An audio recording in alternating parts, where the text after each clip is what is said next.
Intro music.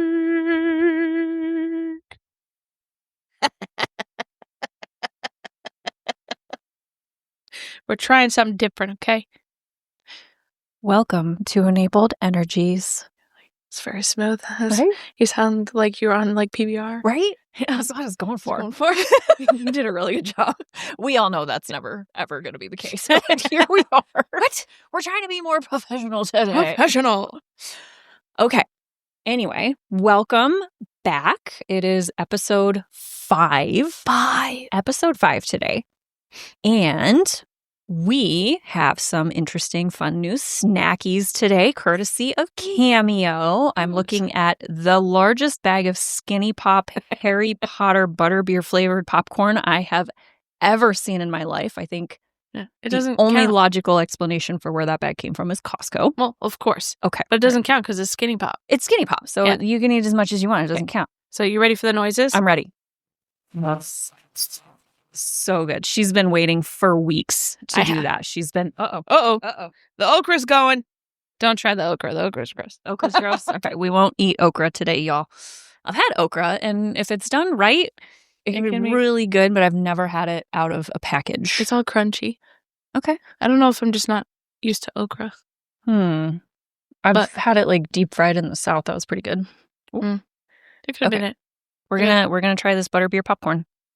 Turn away if you don't like crunchy sounds. Now, remember, we did actually try the Harry Potter butterbeer fishy graham snacks. Crackers. Those were good. Yeah, those were good. Those were really good. It tastes exactly like the Elf maple syrup graham crackers. I am 95% sure that this is kettle corn. It's butterscotch flavor. With a tiny bit of butterscotch. Yep. It's quite good. Mm-hmm. So it says on it, it's flavored kettle corn popcorn. Oh, I missed that part. It's quite good. Highly recommend. Yeah, it's a good one. Very light taste. I like the light taste. It's like just enough. And we also have, are we sampling all of them now, or do we want to kind of space them out? We can talk about that. A little bit of meditation and then more snacks. Okay. Whatever you want to do. We can do that. All right. So, coming soon, we have a gluten-free Trader Joe's Madeline cookie. They're delicious. And a, strawberry rhubarb hand pies. Honestly, I'm pretty excited about that. So, we'll see when we get a little hankering for an extra little sweet treat. Sweet treat. This popcorn. It's really good. It was really dangerous. It's really good and gross. What? Did you say it was gross? No, dangerous. Oh, dangerous. Dangerous because it's so yummy. I see that. Yeah. You know what is actually a little bit better, though, is that purple bag of popcorn from the store, though. What is that called? The Boom Chicka Pop? Yeah. That stuff is really good. I was watching a YouTube video the other day. Someone was saying the Boom Chicka Pop. My husband and I were on a streak of like watching people from not America reacting to and talking about all the things that they like about American stuff. And I think there was a girl from Germany was talking about like her in honor of her. I think she'd been living in the States for 13 years. Something like that. She had like 13 of her favorite things about the U.S. that she couldn't probably live without if she ever goes home to Germany. Yeah. And I think number 6 was Boom Chicka Pop. And the funny thing is, so we're watching that, and the video was actually a British guy reacting to her reacting. And so he was like kind of confused by kettle corn. And I was like, sweet and salt, like I guess they have sweet and salty corn in the UK, but they don't call it kettle corn. So I don't know if it's the same thing, just a different name, or if it's a completely different concept. I have no idea, but I just thought Boom Chicka Pop being on anybody's top list of favorite things about our country was interesting. Yeah, that is interesting. Although, in all fairness, I feel like we have so many freaking snacks here that, like, you can go to different states and have different snacks. There's totally different snacks everywhere. It's like a different country. Well, literally, I mean, our country is so large that it's like each region really is its own like cultural country. Yeah. It's like you go to the South and there's absolutely a difference between like the Southeast and the Southwest. And then you go to the East Coast and you go to like Midwest and the West and the Southwest and the West Coast. And I mean, even like California is very different than our side of the West Coast up here in Oregon. Isn't there an entire Netflix thing just on like going to different places and having different snacks or foods? It's literally like 4 different shows. I think, yeah. Yeah. I think I've seen it. Mhm. Yeah. And I appreciate all of them. Especially the ones that make you want to go, "Ugh," like the barbecue ones or the fried food ones. Wait, was that like a good, or was that like I think it's up for interpretation. Okay, that's valid. Because I was initially reading it as not a good, and then you said barbecue, and I was like, she must have been meaning like, I ate too like much. good. Yeah. Yeah. Because barbecue, fried food. Yeah, because otherwise, why would you go? Unless it's McDonald's. I just ate McDonald's recently. It made me super sick, and I didn't even finish it. I was like, Okay. that's the is different than Yeah, there's definitely is I ate too much is that made me sick. Okay, got it. Got it. Now 2 we know. different sounds. Okay, like that. Sound like that. okay, but that's only bad when it's food. So out of context. I see where you're going. You gotta have it in context. Understood. We're being our authentic selves here today. Authentic selves. We Chewing into the mic. We may have had a small cocktail. Oh yeah, we did before starting today. Just one small light cocktail. It was a sweet treat. It was very sweet. It was really good. It was really good. A little watermelon crawl. Dining then is dangerous. Packed a little punch. Very dangerous. It was watermelon pucker. Yeah. A little vodka. Yep. And some lemon lime soda. Yep. Was just, I like them sweet. I know you're not as big a fan of the sweet stuff, but drinks anyway. But that was a good one. Like usually like sweet. Today I was like, sweet. It's like I think it was just enough of the like tart, sour. So again, it's the difference between and yeah, and the sort of sweet. Sweet treat. It's a sweet treat. Did you know you still have your drink sitting behind you? Oh yeah. That's good because I need something to drink. Like a popcorn. Oh yeah, I probably should have brought my own water in with me. I did not. I didn't bring a beverage. You didn't bring a beverage? I didn't bring a little bevy, which is odd for me. I usually have 16 bevies around me at any time. You do. You usually have 16. It's like, do you need a drink, Rachel? No, I'm good. I have lots. I have lots. I have my water. I have my caffeinated treat. I have my soda. Yep. I have a sweet treat. Yep. And then your electrolyte. Electrolyte water on top of your regular water. Okay. Continue. Topic for the day. What is our topic for the day? I think we have 2. I think we do, yeah, but they're kind of hand in hand. Very much so. So we have meditation and different meditation practices, which honestly, we could talk about that for the entire thing. I mean, there's so much that goes into meditation and so little that can go into meditation. They make it seem like this huge thing, but it's really not. It doesn't have to be. And then on top of that, with it, is the grounding practices. Grounding. Which is a type of meditation, really. Can be, absolutely, yeah. So I think they definitely go hand in hand, and I think there's definitely different types and different styles and different situations that may call for one type or style over another, and some where you may want to think this is grounding, and others where you may want to think this is meditating. So do we want to start with grounding? Because I feel like grounding kind of sets you up for a better meditation. Yeah. It's usually how you start any sort of meditation. So even as long or short as it might be, you start with the grounding. Yeah. So grounding. Unless you're doing astral projection, but is that a type of meditation? I think even with astral projection, you want to ground before you go out to the universe. Like you want to get lost. You want to plug your body in, right? Before you go out. Like you want to know you're coming back. Well, I mean, unless you don't want to come back to your vessel, but yeah, I think grounding is probably extra super duper important for astral projection. Yeah, I can see that. Yeah. Awkward silence. I kind of want to leave that in now. I think we both kind of went like astral projecting. Astral projecting. Yeah, When's we kind of went off. the last time we astral projected? I think last Sunday. Yeah. Oh, yeah, we did. Yeah. That was fun. I was. I did a breathing practice. I would 10 out of 10 do that again. Yeah, we did a 2 3-hour breath work and meditation workshops. In the same day. In the same day. It was was a lot, but it was really good. Yeah, one was more intense in the breathing, like you did it deeper and longer and all that sort of stuff. And got a little lightheaded. It was kind of fun. And the second one was a little bit more chill.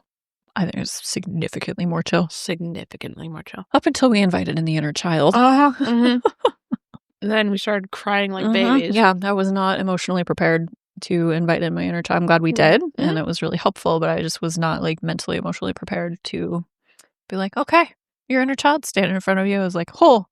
You meant you went to a type of therapy and didn't think you'd get therapy? I mean, when you put it that way, it does sound dumb.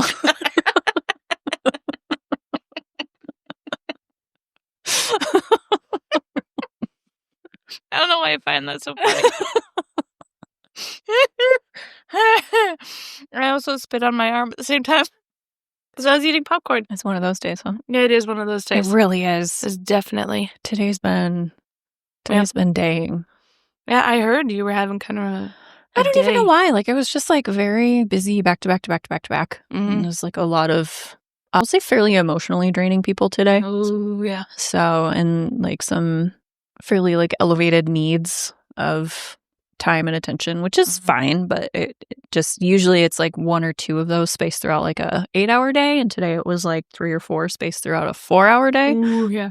So it was kind of a lot, just It'll do it. back to back to back to back, go.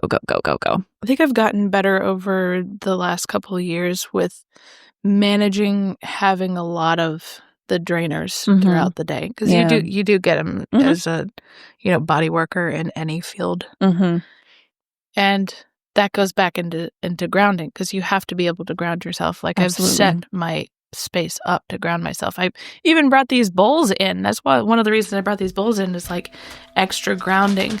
And then I have a big old rock. You got your big up here, rock and salt lamp, and my salt lamp and grounding rock at the foot of your table here. And then I have little intention rituals that I do before and after each practice and all of that sort of stuff, and just figuring out what works for me and what doesn't over the last couple of years has really been helpful. Yeah. I think I'm able to separate that a lot better. It even helps in my regular day-to-day too. Oh, for sure. Yeah, absolutely. And I for sure have gotten better about kind of being grounded and more centered and more present, and also like recognizing when I'm starting to get dysregulated, partly because of the emotional burden that others are putting on me. And like when I'm recognizing it, I definitely like take a mental step back and like, oh, okay, this isn't mine. I don't have to exist in this space with them. I can step out and hold the space. Yeah. So yeah, it just was like, just kept coming today, and I got through the day and I was just like, oh, okay, that happened. Yeah. So yeah, I feel pretty good about it now. Yourself. Yeah, it's just, and literally like for me, most times it's like, I just need to like sit down, take a breath, drink some water, sit in quiet for like a minute, and then I'm typically good to go and like on to the next thing, if that's another client or if it is a like end of the day practice and going home or whatever it is. So yeah, it was good though. So grounding practices. Grounding practices. So you're sorry, go ahead. I interrupted you. For a grounding practice, you're really just looking to bring yourself back into presence, into the moment that you are, without any extraneous things around you. So there are all sorts of different practices for that, and they can be real simple or real complicated depending on. So we did a little preliminary prep, because like we're certainly fairly proficient with grounding, and we know it's like one of those things where like, I know what grounding is, but if someone's like, what's grounding? I'm like, well, it's like when you like how do you explain what I've been doing for years now? So we found this little blurb that I personally really like. I feel like it breaks it down really, really nicely. So grounding practices are techniques used to help you feel more present, connected to your body, and rooted in the here and now, especially when experiencing strong emotions, anxiety, dissociation, or overwhelming thoughts. Grounding practices redirect your thoughts from internal distress to external reality or bodily sensations. So just like, we've talked several times about that, like redirect and noticing, like I'm getting overwhelmed, and like taking that step back, stepping out of the situation, just noticing what's happening in your body, what's happening in your head. What are you thinking about? Are you spiraling? And bring yourself back to the here and now and kind of disrupt that thought loop or the spiral. And really just being aware of it. You're not putting any judgment on it. You're not having to do anything about it. You're not like, I'm feeling scared, so I need to do this. I need to do that. You don't need to do anything. You don't need to do anything. Just just need to acknowledge that you're scared. Just need to acknowledge that you're angry. Mm-hmm. And then sit with that and actually just feel it.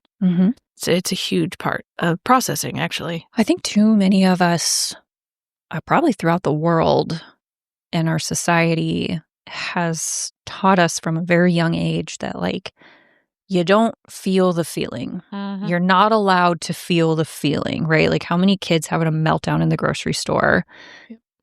Do you see that the parents are like, knock it off, stop it, pull yourself together, and like drag the kid out of the store? Which on the one hand, as a non-parent that doesn't love listening to screaming children, I do appreciate. But on the other hand, if that parent were just to allow that child to have that moment, to melt down, feel their feelings, and have the support of the parent, like, buddy, I get it.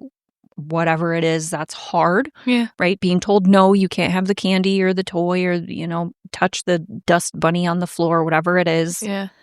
Yeah, that's hard. Feel your feels. It'll be okay. And then we can move on.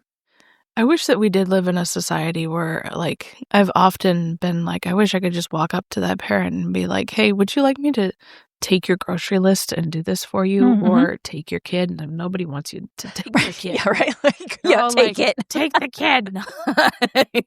It's just, it's odd, and people don't really trust that much. I think maybe I did that for one mom once, and she had like 3 kids with her. And it was just crazy. And I was like, is there any way that I can help you? Right. Like, how can I help and support you in this moment? Because I can see that this is hard now. This is really hard. Right now. Especially when it's like one parent with multiple children and you're trying to manage the needs of all those children plus your own needs. And you can tell mom or dad is super dysregulated already, and they've had it up to here. And they couldn't leave the little ones at home and all of that stuff, Totally. And I do wish we lived in a society where it was more normal to walk up and say, hey, can I give you a hand? Yeah. What can I do to help you? Like, give me your list. I got this. Yeah. Head on outside. I'll meet you outside, or I'll meet you at the whatever the case may be. Checkout stand, or whatever it is that you need, Yeah. And just be like, hey, that's fine. People are very resistant to that. Yeah. And I've learned over the years, and most people would just be like, no, I'm okay. I got this. I got that. Right. Exactly. I got this.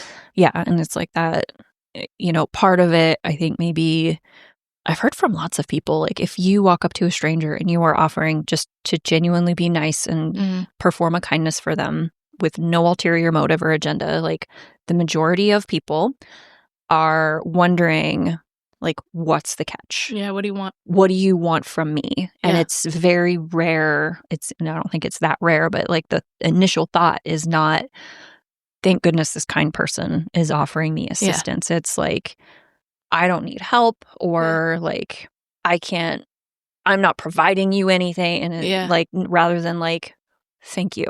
Yeah, for helping me out, if that like community. Yeah, especially if like a male walks up to a female and he's like, "Can I help you?" Right? Nope. If I have that reaction. I'm like, "No, I don't want to have sex with you. You can go away." Right? Exactly. Right? Like, not interested. Yeah. And even if that's not the intent, like, and it's usually not the intent. Even if there might be a little bit of attraction, usually, like, this, he's just trying to be kind, just trying to help. They're not all bears, or worse than bears. Worse than bears. And I, probably the majority are not, but it's like, there's enough. And they all look bear-like. And so it's you like just never that know. one guy that was like, I'm going to hand you a gun, would you point that at someone and fire it? And he's like, no. And he's like, but I haven't put any bullets in it. And he's like, yeah, but I don't trust that there aren't bullets in it unless I check it myself. And he's like, that's the point. Exactly.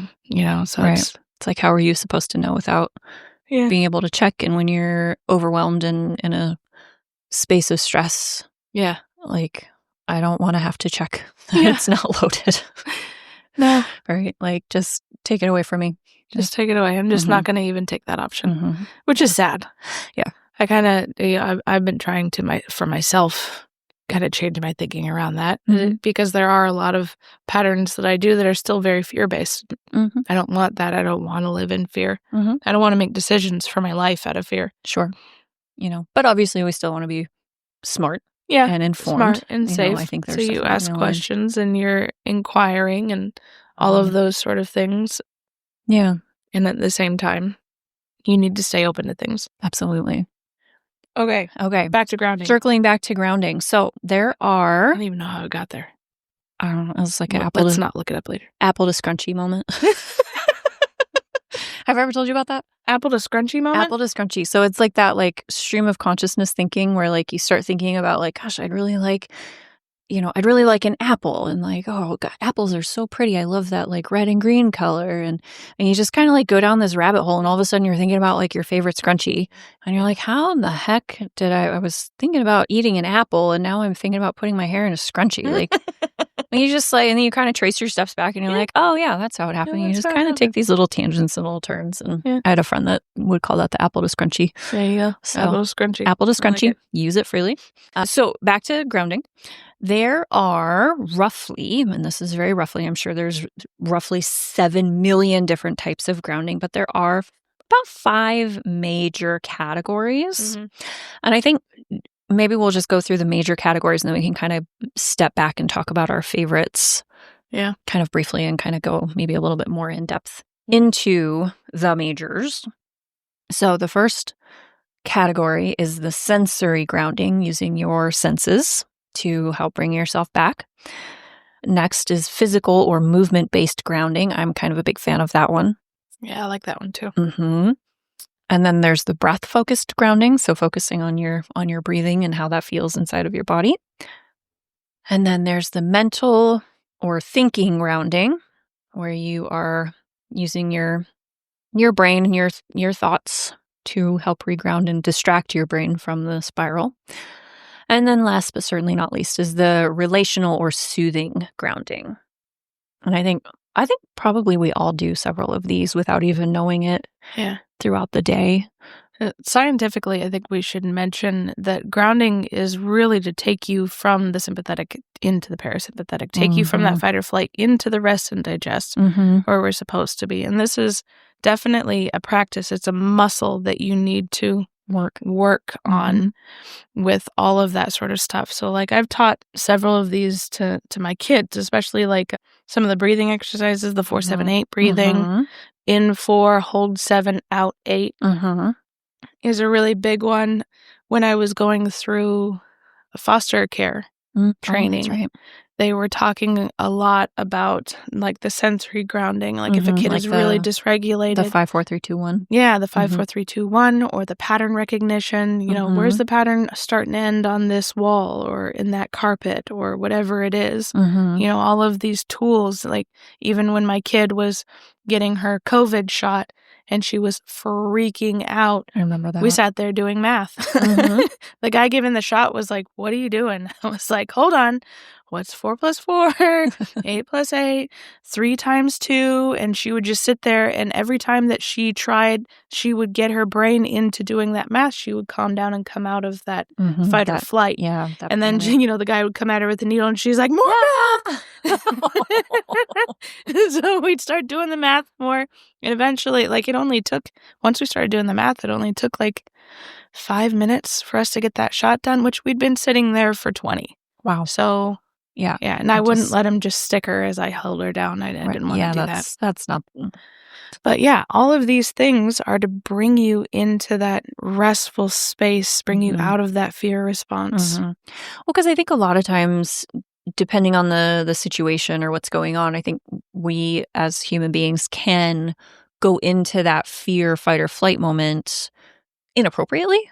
Yeah. Like we have learned throughout our lifetime that, you know, there are stimulus that we react inappropriately to a level of panic or such dysregulation that we have an inappropriately large fight or flight response to. Yeah. Well, have you watched shows that the kids watch these days? Like, I remember watching iCarly for the first time. That's an old one. I remember iCarly. There. Yeah. But do you remember how big their reactions were to everything? It was like, oh my God, this thing went wrong. And they their bodies were out there and their voices were out there and they were just like, what? Right. And it's like, and you were like, people don't react like that. But then kids started reacting like that, and they would do these big, huge things because they thought that's how you showed your excitement, showed your worry about something, right. The whole knees knocking and biting your fingernails and grossly exaggerated emotional response. Grossly exaggerated. And so it was just, it's like a learned behavior of like, that's what's modeled to them through the media.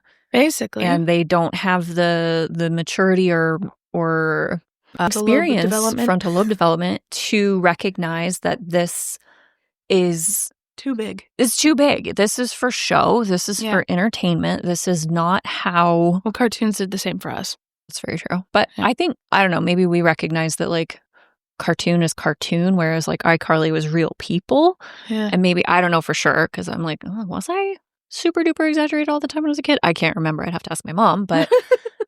to have that modeled by a human that looks like you rather than Bugs Bunny or Marvin the Martian or Sylvester the cat, Let's face it, Bugs Bunny was cool as a cucumber. I did enjoy Bugs Bunny. Yeah. That's true. That rabbit never lost his cool. No. Like, he was just... Maybe a moment of panic every now and then you got through it real smooth, yeah. right? Mm-hmm. You want to be like Bugs. You want to be like Bugs. That's right.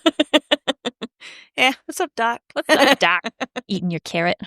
See, we're modeling health. Yeah. We're modeling calm. Yeah. Regulated nervous systems. Nobody wants to be like Yosemite Sam. No, or Daffy Duck. Or Daffy was too much for me. I was like, that duck. Yeah. He drove me crazy. He needs to take a chill pill. He literally needed a chill pill. Literally. Very much so. Pill. Yeah. So... Anyway, so I didn't really think about that before now, but that's a really good point of like just the modeling that we saw in cartoons and shows when we were younger versus what your kids are getting. Yeah. And that learning of everything has to be huge and, even these small fear things need to be this like, I'm terrified. Like, why? Why are you terrified? Yeah. You don't need to be terrified. It's okay. It's okay. Right? It's going to be all right. Yeah. Everything is not scary. Mm-hmm.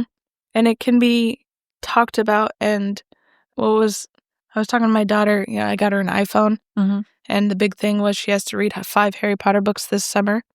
I love that. I'm just trying to get her to read anything, Sure. And she's like, and I told her, she was like, what happens if I don't read all the books by the end of summer? I was like, well, then you have to pay for your phone, So now she's panicking and I got to take it back. She was sitting there last night, like stress reading on the couch, just like, I've got to get another chapter in. She's like, her whole body's tense. And I'm like, sweetheart, I want this to be fun for you. Right. And like, if we don't get to 5 books by the end of summer, we'll extend the deadline. It's not that big of a thing. I just want you to keep reading. Like, hopefully she'll fall in love with the books and have no problem finishing. Yeah, that's what I'm hoping. Like, she seems to be kind of, getting into it a little bit and like bouncing back and forth, but she gets bored really easy. Got it. Yeah. So she's not sinking into the books. I got to figure out why that is and try a couple different things. But yeah, just kids reacting in that way and thinking that they have no way out. Yeah, giving them, it's like giving them tools to bring it back and then when they're centered, maybe have a conversation about like, okay, why? Yeah, like because you can't talk to them when you can't. You can't have a conversation with somebody who's panicking. No, right? You have to use the tools to ground them first, and then they can hear it. Yeah. Like, I don't know if you've ever talked to somebody who is extremely dysregulated. Oh, yeah. They don't hear a thing. Yeah. I remember I was talking to a family member, and they were not there. They were not present. Yeah. They were very, very upset about something. And I started just kind of saying stuff that they didn't register, like just crazy things, like, I ate your cat. And and they just they couldn't hear it at all, because I was just like, yeah, I ate your cat today. She tastes delicious. A little teriyaki, some noodles. I'm gonna steal your car later. I might put some sugar in the gas tank a little bit. Yeah. You're just like reasonable. I'll drain your radiator. Really, yeah. Stuff that usually they would look at me and be like, "What are you doing right now? What is happening? What is happening?" And they're just like they're too dysregulated. Far gone. They're too far up there, and you have to be able to to calm. So it's not your job to calm them down. They have to have these tools, right? These grounding tools in order to pull them back. Yeah, but it's not your responsibility to ground other people. No, unless they're your children. Yeah, unless they're your children, then you should be able to give them the tools, and then even then, they have to. Yeah, they have to take it. They have to be there and learn how to do that for themselves. And ultimately, that's what we're trying to do as parents: is give them the tools so that they can take care of themselves and regulate themselves and go out into the world with at least tools to regulate their nervous system from fight or flight to parasympathetic, rest and digest. So basically. So we mentioned the 5, 4, 3, 2, 1 technique, and do you want to go through what exactly that is, what that means? So that's one of the sensory grounding techniques. The sensory techniques. The 5, 4, 3, 2, 1 is really simple, and you don't have to keep it on these levels. You just want to go through the different senses, all 5 senses. So 5 things you can see, and that doesn't have to be see. 5 things you can touch, 5 things you can hear, whatever it is in the moment. You don't have to put these into the exact order. Just remember the 5 senses and go through the numbers. But this has 5 things you can see, 4 things you can touch, 3 things you can hear, 2 things you can smell, and 1 thing you can taste. Those probably make the most sense. But again, like, it's not something to stress out about. Just bringing yourself into the here and now so that you can pull yourself out of that fight or flight. Yeah, and getting yourself kind of thinking about your senses rather than whatever it is that's got you feeling dysregulated. So. Yeah, one of my favorites for like the tiny babies that we had in that would get really dysregulated and kind of fussy and stuff was to have those toys with the different sensory things on it. You know, like a silky part and a bumpy part and like a and crackly stuff like part. that. And I'd start running that through their fingers and they would feel it and start like hearing and seeing and feeling all the different things, and that would help. I could see that. Just like bring their tiny baby nervous system back to the present. Basically. I like that. Yeah. But yeah, just focusing on the 5 senses is all that sensory grounding is. And being conscious about kind of choosing 5 things you can see, hear, smell. Yeah. And I think the numbers make sense to me. Like, it's so much easier to look around and see 5 different things. It's kind of hard to like look around and taste 5 different things, right? Like, unless you're at the dinner table. Yeah. You know. And yet at the same time, if you do that with a small kid, they might find it fun. Right? Kids love licking things. That's very true. You just might want to vet some of the stuff they lick. Make sure it's safe. Don't lick the shoe. Don't lick, oh God, don't lick the ground. Don't lick the car. So the second one, the physical movement and grounding, that was one of your favorites. You had a saying for it. I did? Seat and feet? Oh, the seat and feet. Is that physical movement? Yeah, I think that's one of the simplest grounding techniques, the simplest way it's ever been described to me that really resonated, because I feel like my early on introductions to grounding is like, okay, you're going to ground yourself and like you got to take breaths and imagine your head is floating and imagine your feet are growing roots and you're feeling energy passing through the earth into your body and back up into and it's very complicated. Yeah. And I wish I could remember what it was. I was listening to something different and it was like grounding, like feel your feet, feel your seat. If you can feel your feet and feel your seat, you're grounded. Yep. So I quite liked that. And then this kind of expands on it by pressing your feet firmly into the floor and noticing the sensation of contact, the weight through your feet, how stable or unstable is it. Stomp your feet gently, wiggle toes, and kind of walk barefoot on grass or sand. I feel like not everybody has that as an option when they're dysregulated at work, but certainly you have a moment where you can just like kind of stop, focus on your feet, take a couple of steps, notice the weight, notice the sensations. Do you remember in Die Hard when the guy in the plane is like, if I'm feeling overwhelmed, I'll take my shoes off and curl my toes on the carpet? I don't remember that part. And then he gets to her place of work and he's sitting, I think, in the bathroom or something. And he takes his shoes off and starts curling his toes on because he just had a fight with her, you know? And he's like, son of a bitch, that works. I don't remember that. He was grounding. That was grounding. He was bringing himself back. That's so funny. I also really honestly like the progressive muscle relaxation form of the physical movement or grounding. Oh, yeah. I learned that. I remember learning that in 3rd grade, and I did not know that was grounding. Yeah.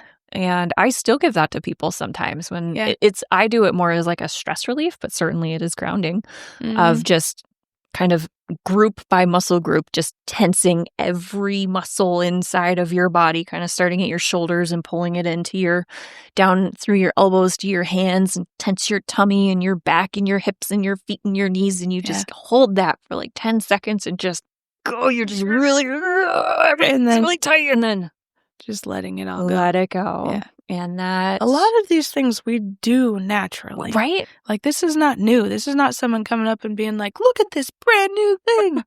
No. Some of it is instinctual. Yeah, it's instinctual. Like big sighs when you're stressed. Like, or if you... I sometimes will catch myself. I'll take a big breath in and I kind of... and like really slowly blow it out through pursed lips. Yep. So, I mean, that's a grounding, and that's a regulatory thing for your nervous system, and that's like your body intentionally seeking stress relief. Yep. And so, like, I catch myself doing that, and I'm like, oh, I must be feeling more stressed than I thought. Yeah, and that can honestly be helpful for your... Because the first thing for all these things is to notice when you're stressed. Mm-hmm.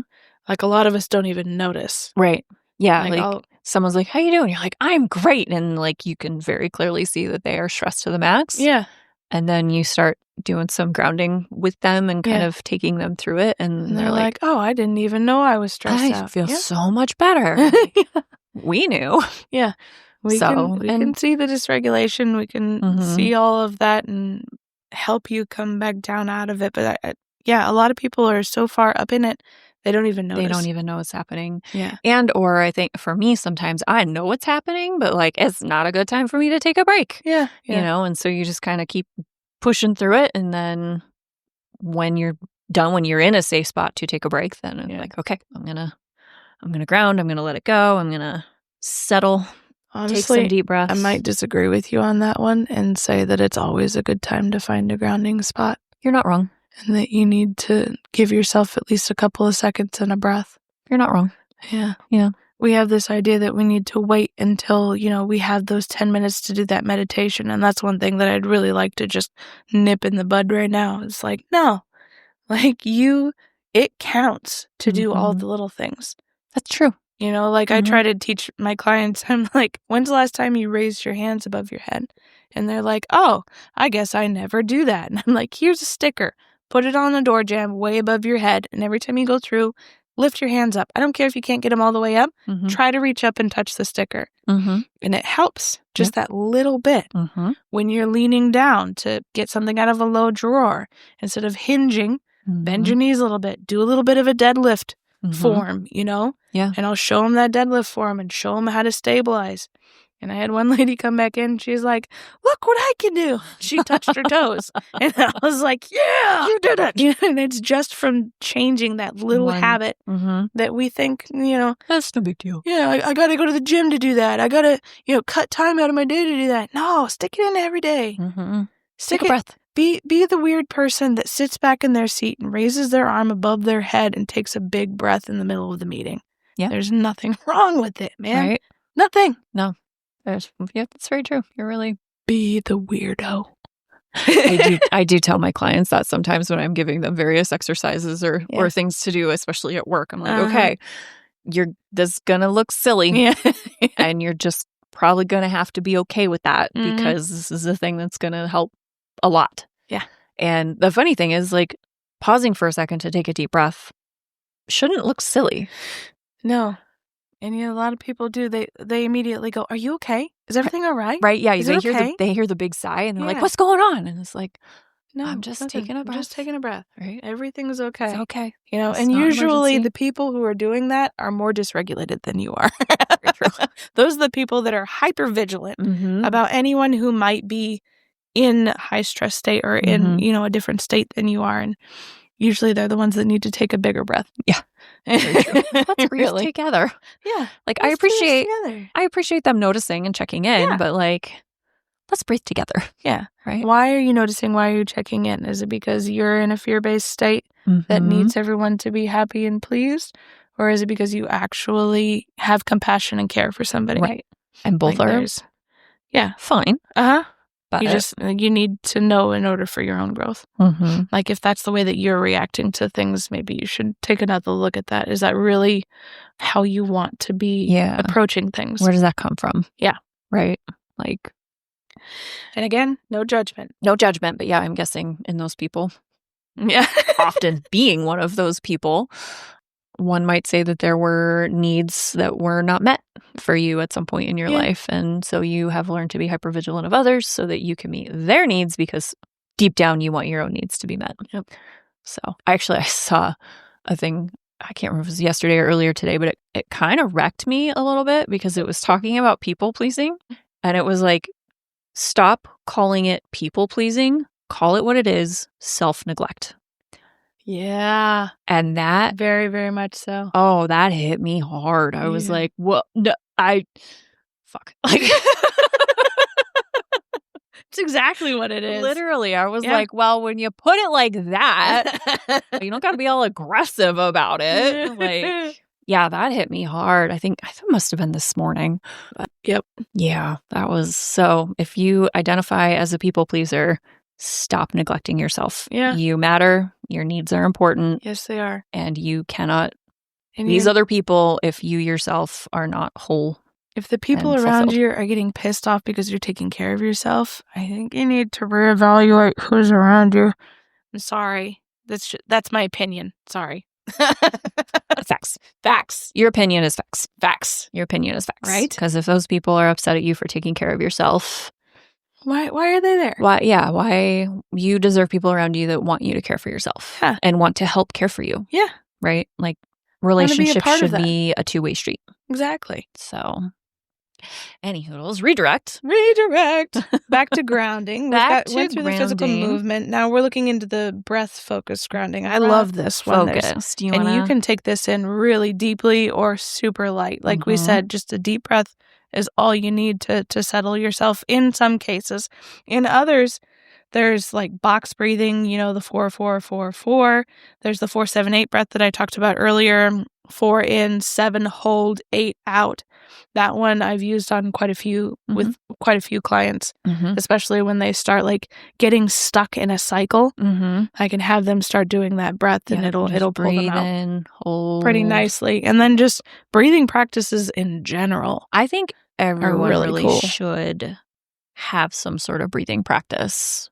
Yeah. Daily, that they spend some amount of time just focusing on their breath. I do it for going to bed. And even if I don't get all the way through it, like I'll do 5 breaths in the mouth, out the mouth, in the mouth, out the nose, in the nose, out the mouth, in the nose, out the nose. 5 of each of one of those. And usually by the time I get to the in the nose, out the nose, I'm like almost completely asleep. Yeah.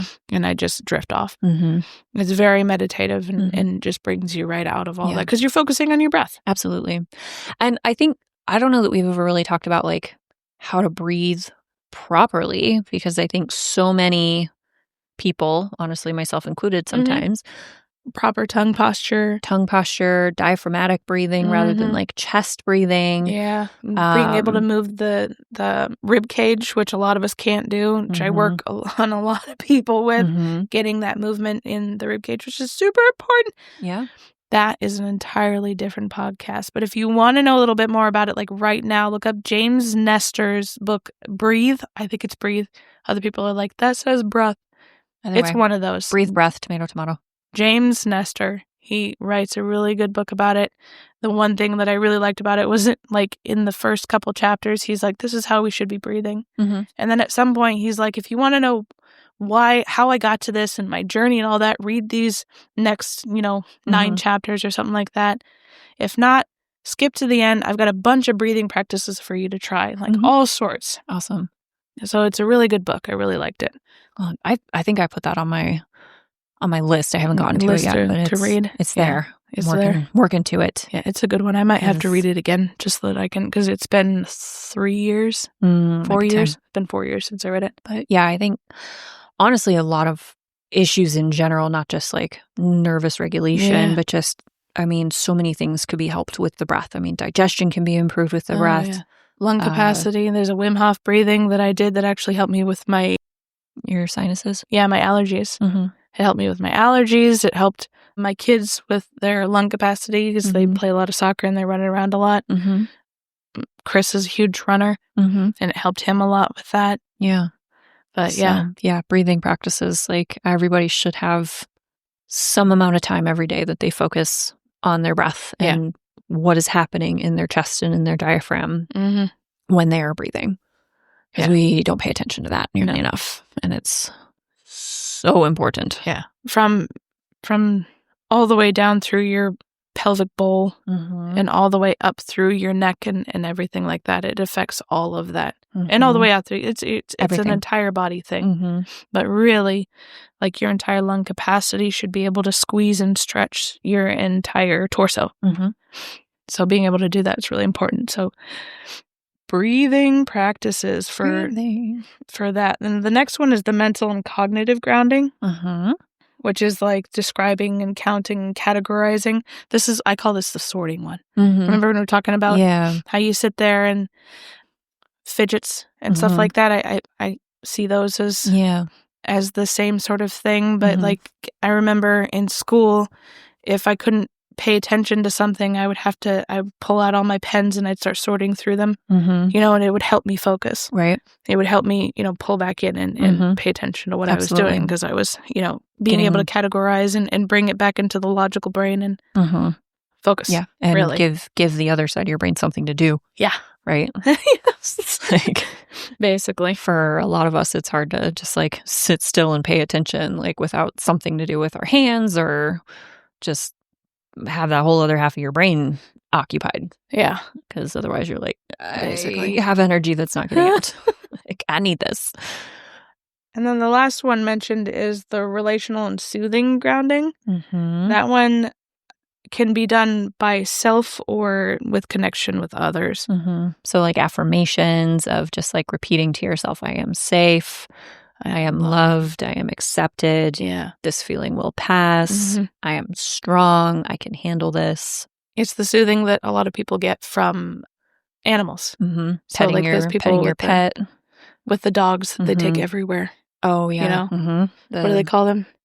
Animals. Emotional support. Emotional support animals. Yeah. Yeah. This is the type of grounding that you get from that. Yeah. And you can get it from a person too. They're a little less reliably able to fit in your purse, but right. Yeah, exactly. And or less reliably have the space for you. Yeah. Whereas a emotional support animal, they're typically pretty well bonded to you and they just love you unconditionally no matter what. And it's very soothing to be able to pet them and focus on the texture of their fur and how warm they are and just like knowing that like that creature loves you.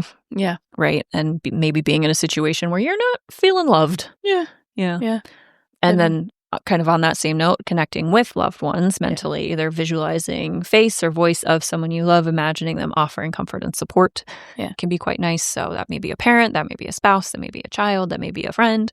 Yeah. Why do you think that you reach out to family and friends when you're feeling dysregulated or upset about something? Yes. So that you can soothe and come back to grounding. Now, hopefully the people that you're reaching out to are actually doing that for you and not just sending you into another loop or ramping you up for more. And I think that's an important distinction to make because there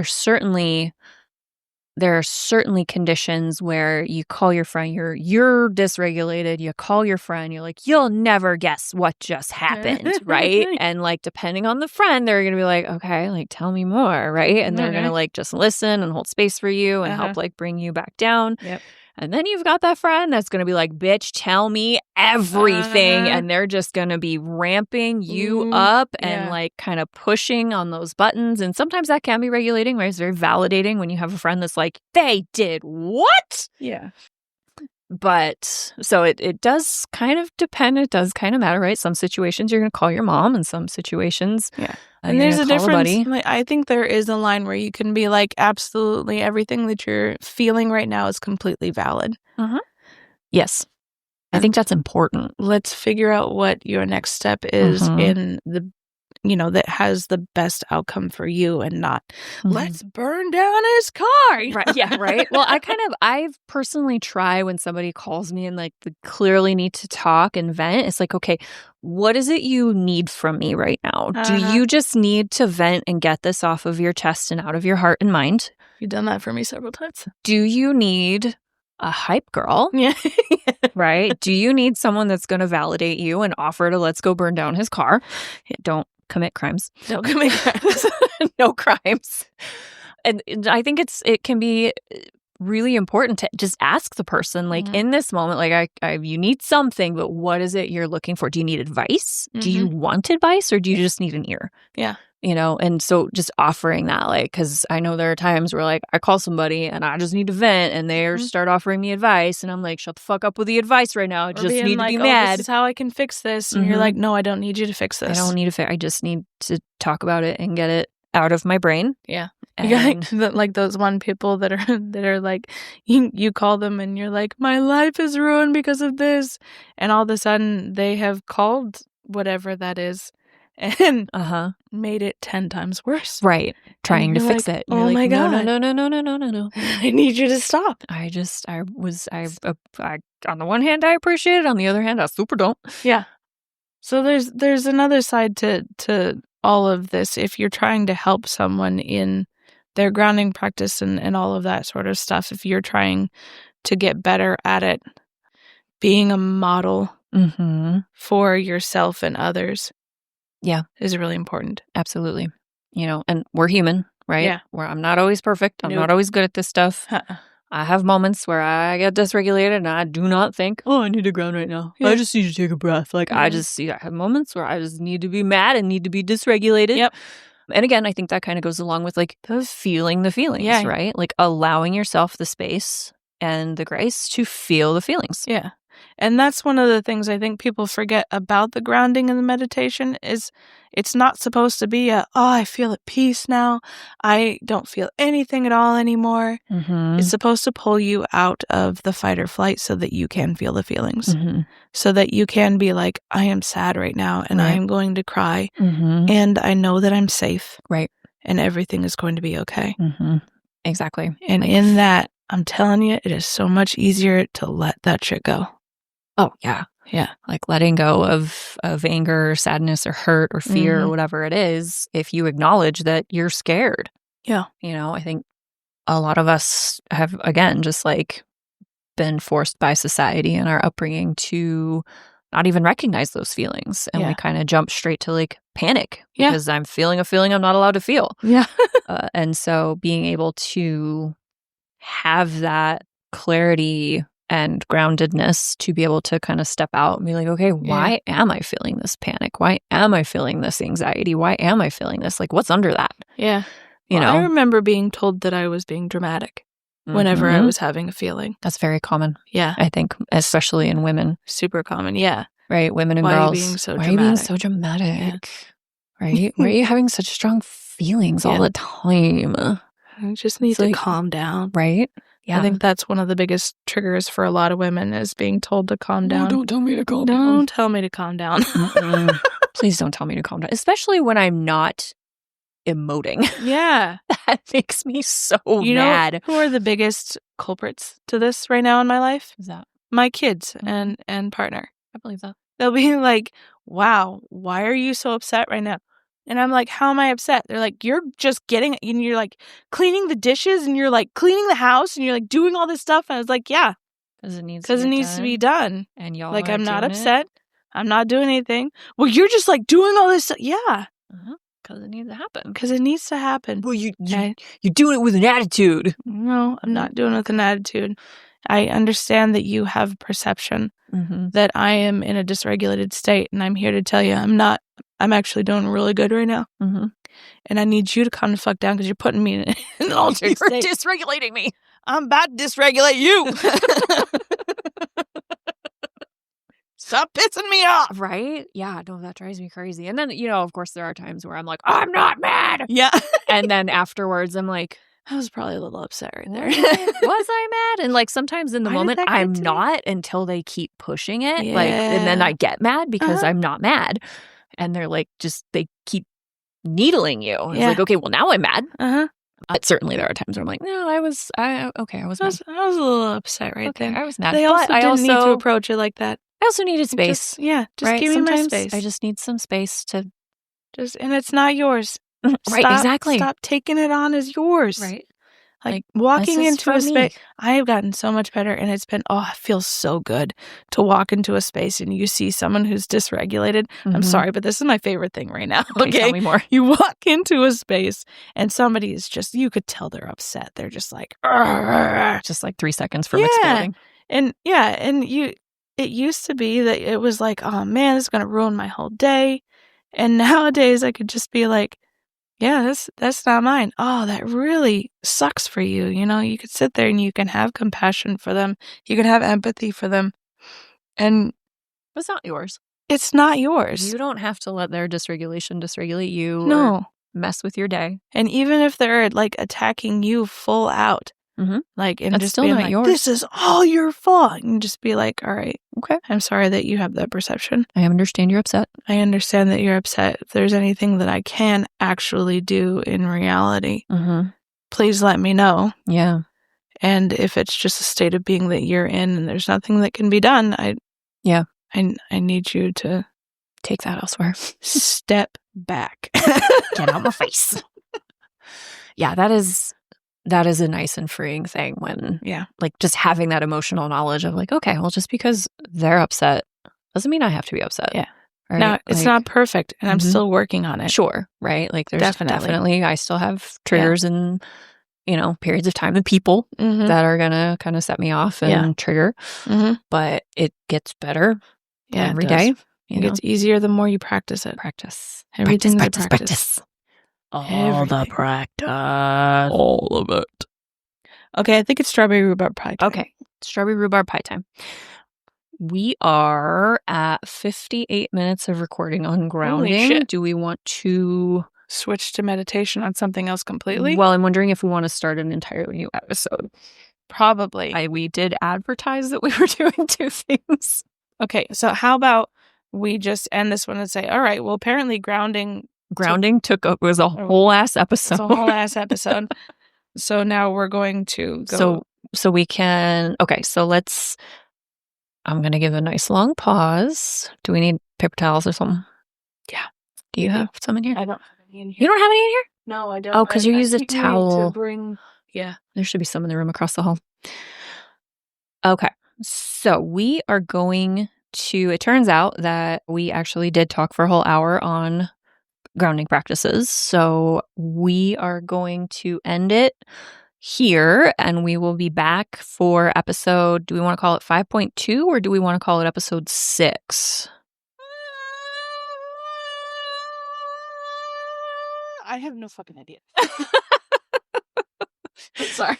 To be determined. We will talk about meditation in our next episode because that deserves plenty of time. And I don't know. I kind of feel like I want to try to keep these episodes to about an hour. I feel like I think that's as fair. much as I love 2 and 3 hour podcasts, it's a lot of a time commitment, right? And not everybody has the time or the attention span for a 3 hour podcast. And one day we're going to figure out, like, realistically, we're podcast. Just not that big yet. No, we're not. We had 2 downloads last week and they were both me. So that's awesome. So I don't think, I think we do have a couple of regular listeners, but I don't think their feelings will be hurt if we break this one off. No, so if you enjoyed our conversation about grounding today and would like to come back and hear more, I can't remember what the other half of that was. Join us next episode. Join us on our next episode. There we go. We have this written down. We do have it written down somewhere. It's okay. You can cut that. They love the candidness of us. I sure hope so. All right, you ready? We love you.